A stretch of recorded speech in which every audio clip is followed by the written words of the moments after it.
How's it going, everybody? And welcome to episode 4 of the second season of the Brock at the Buzzer podcast. In today's episode, we're going to recap Josh Allen's awful game against the New York Jets, some Bills injury news of note,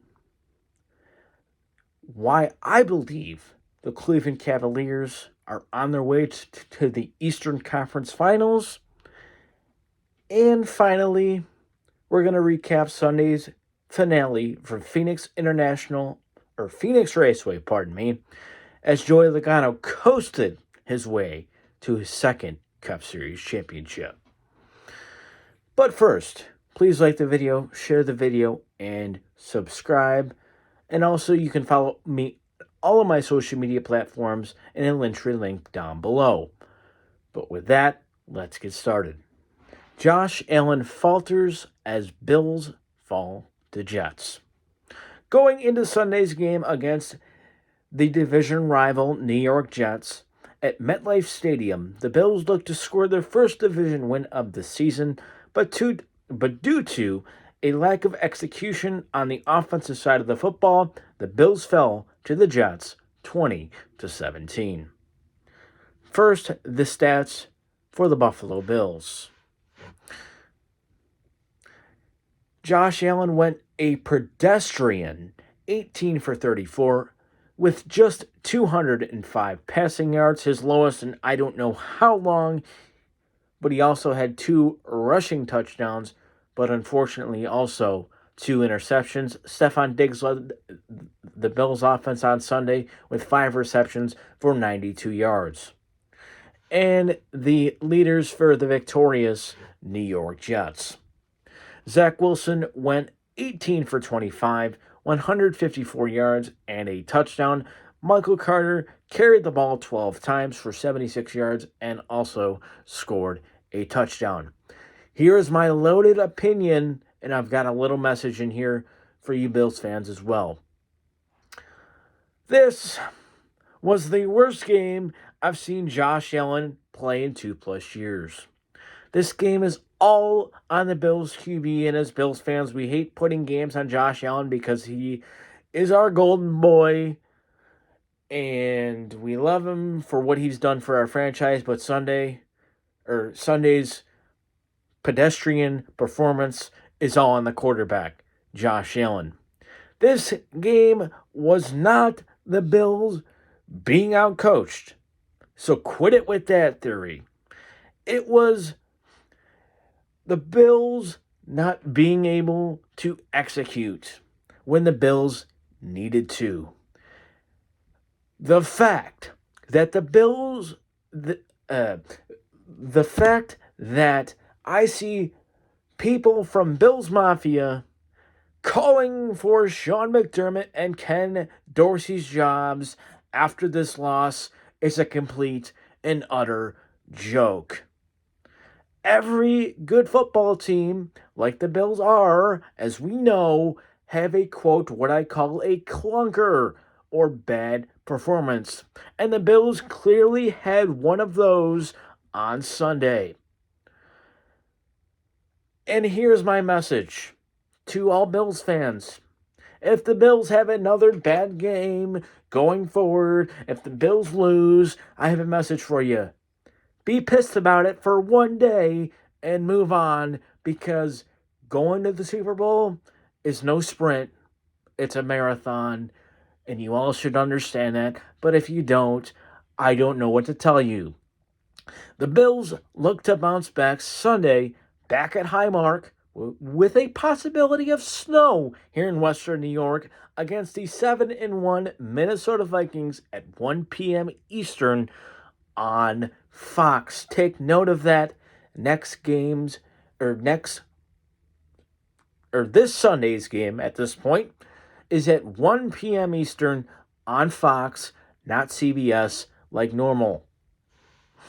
And now on to Bills injury news. Josh Allen. Here is where everybody is literally holding their breath, but I've got some good news. Allen has what the team is calling a, quote, UCL injury, which is the bone in your arm, in the middle part of your arm. For those of you who are not aware, that the team is, quote, monitoring. So it's not, that he's got a broken bone in his arm, people. It's not something he can play through. But if it gets worse, the team could sit him down. But it was reported by the NFL Network this afternoon that the Bills expect Allen to practice this week and play Sunday against Minnesota. But unfortunately, we go to a much sadder injury news note here.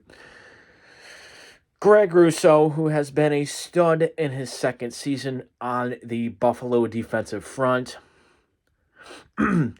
he suffered an ankle injury Sunday against the Jets that could hold him out of action for, quote, weeks.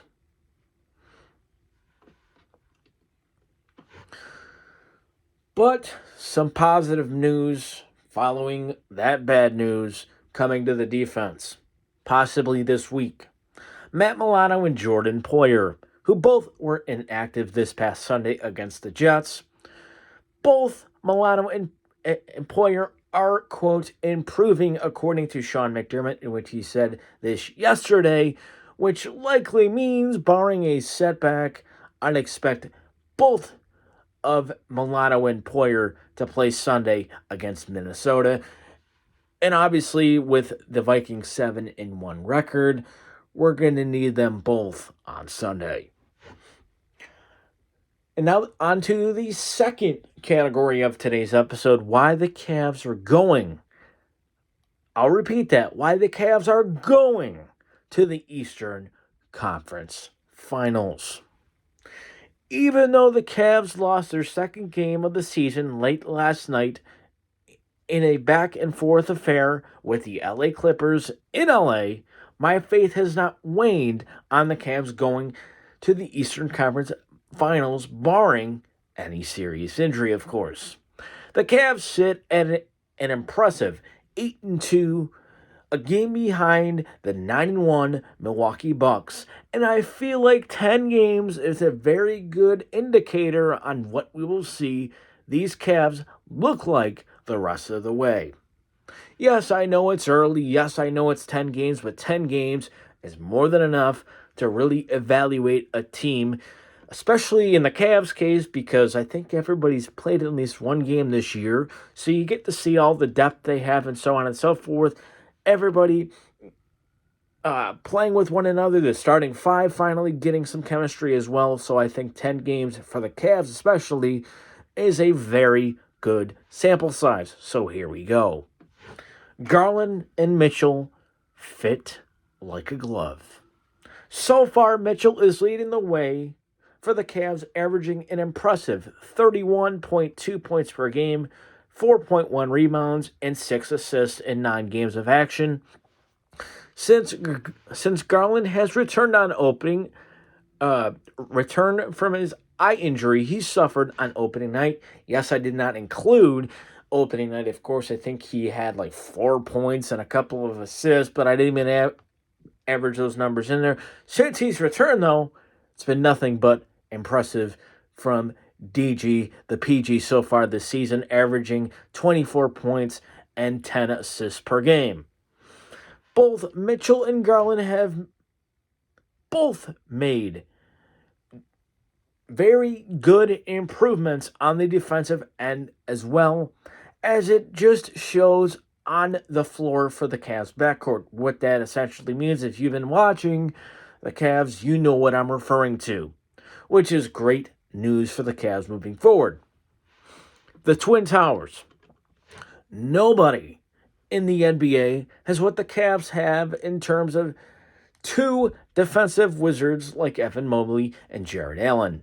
Mobley is averaging an impressive 15.2 points per game. He had his season high last night in last night's loss against the Los Angeles Clippers with 26 points, but he's also averaging 6.6 rebounds per game as well, while Allen is averaging a double-double, better than last year so far at 13.5 points per game and an impressive 12.2 rebounds per game as well.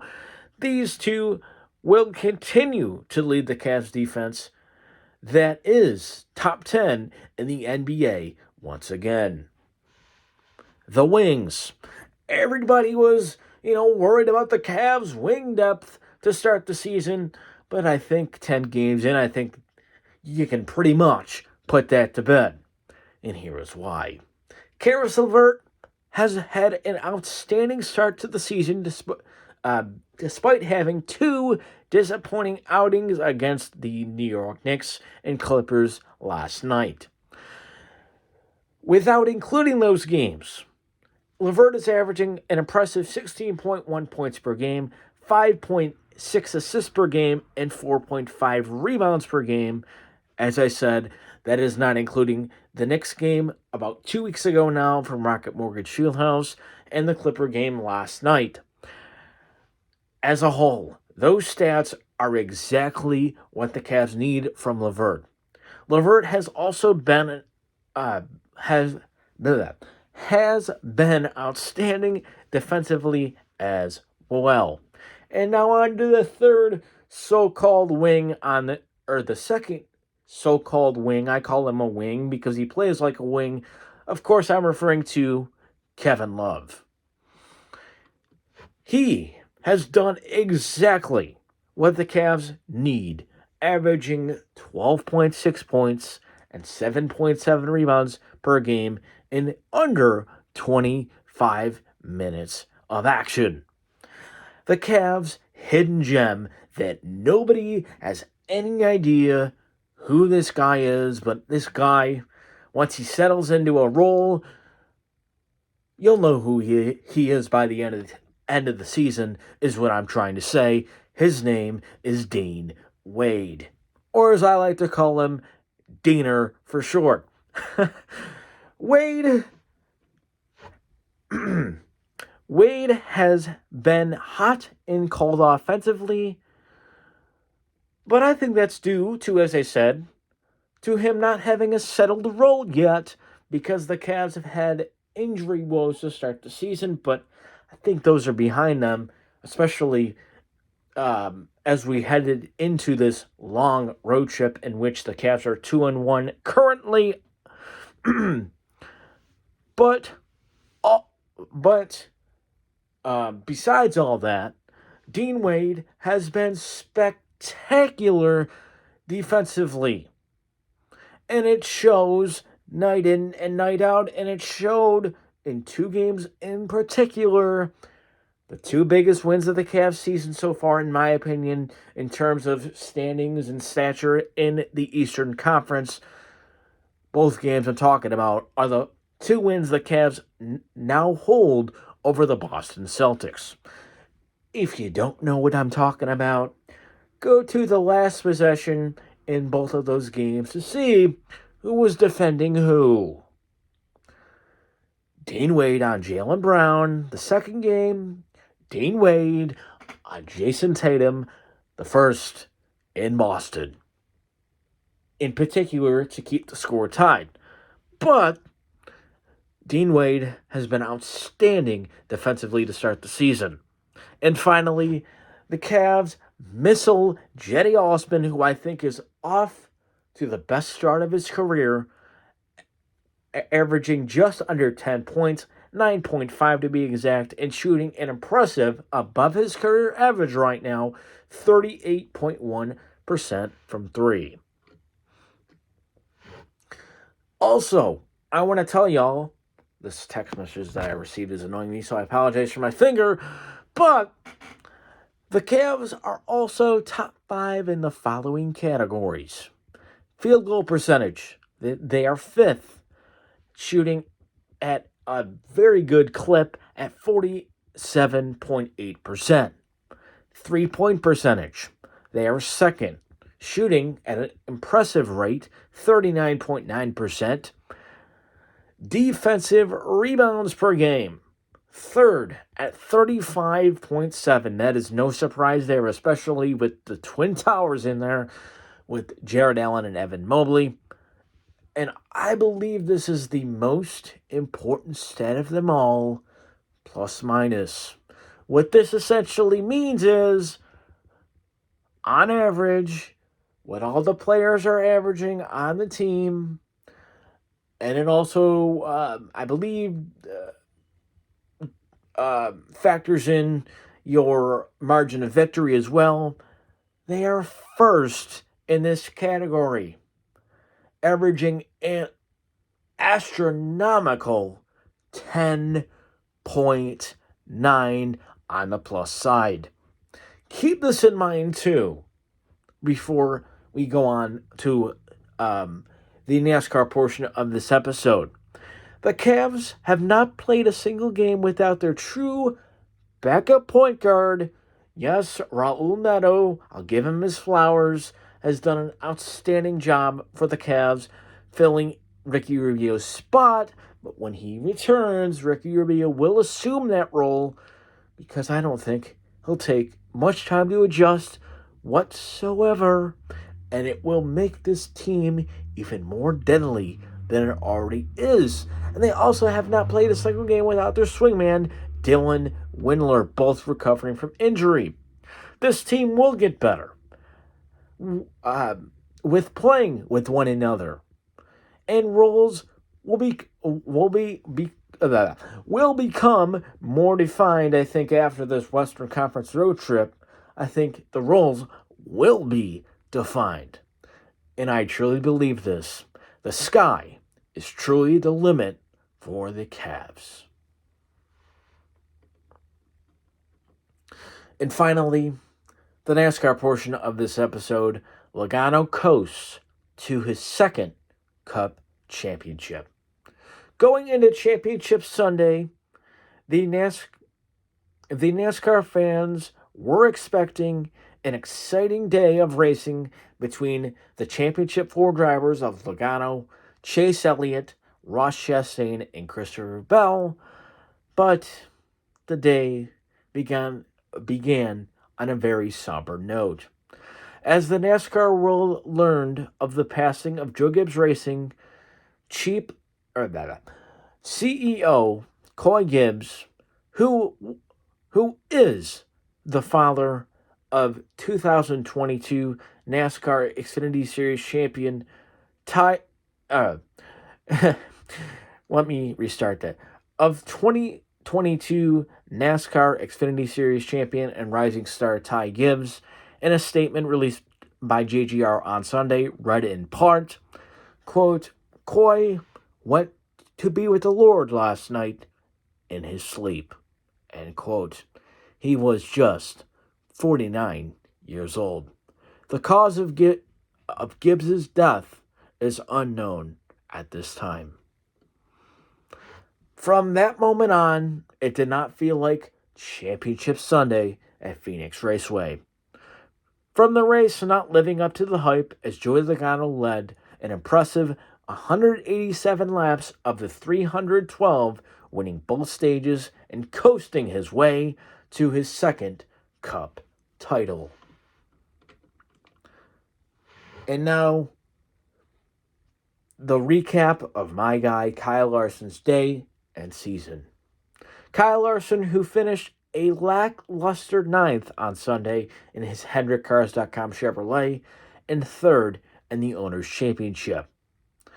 Larson's stats are this: 3 wins, 13 top 5s, 19 top 10s, 4 poles with an average finish of 14.1.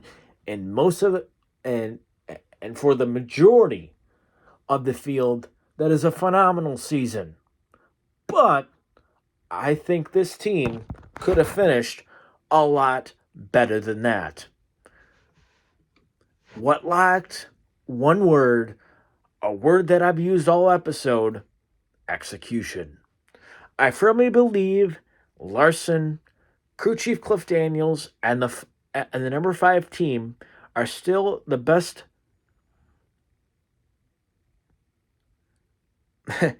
Cliff Daniels and the number 5 team are and still are, meaning from last year, obviously won the title, the best team in the Cup Series. But moving into next season, the team must execute and capitalize when opportunities present themselves. And for now, NASCAR is off. They are done for the year until February 5th, 2023 at the LA Coliseum for the Busch Light Clash. And that'll do it for this episode. Thank you for watching. Again, please like the video, share the video, and subscribe. I know we had a little camera adjustment in the middle as well, so I apologize for that. But please, like I said, like the video, share the video, and subscribe, and follow me on all of my social media channels on a link below. And I'll see you all on the next episode of the Brock of the Buzzer podcast. Have a great week, or the next time I see you, have a great time, everyone.